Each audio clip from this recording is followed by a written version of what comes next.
Guys welcome to my channel. Good morning. তো এখন সকাল সকাল উঠে চপ দিয়ে মুড়ি খাচ্ছি। মা মুড়িটা আলু দিয়ে মাখিয়ে দিয়েছিল আর একটা চপ দিয়েছে আর পনির ভাজা আমার খেতে খুব ভাল লাগে। তো এখন ওটাই টিফিন করছিলাম। পিছনে জানলাটা খোলা ছিল বলে ওই সাইডটা ওরম দেখাচ্ছে।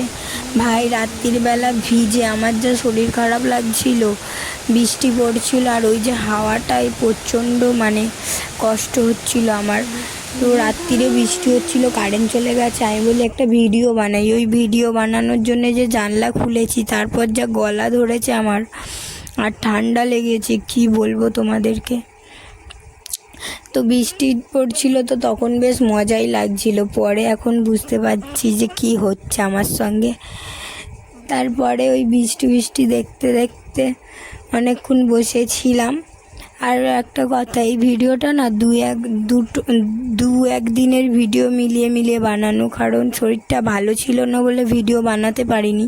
আর যা ভিডিও ছিল সব এডিট করে একটা করে ছেড়ে দিয়েছি। আজকের এই ভিডিওটা এটা 2-3 দিনের ভিডিও এডিট করে ছাড়ছি।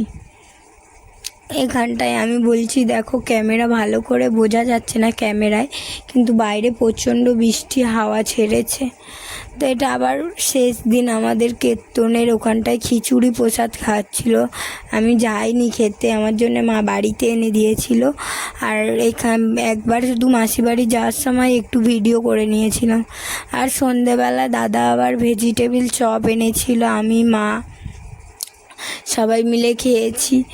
আবার এটা নেক্সট ডে যখন আমি লাঞ্চ করছি তখন 5টা বাজে। শরীরটা খারাপ বলে খাওয়ারও টাইম ঠিক টেবিল নেই।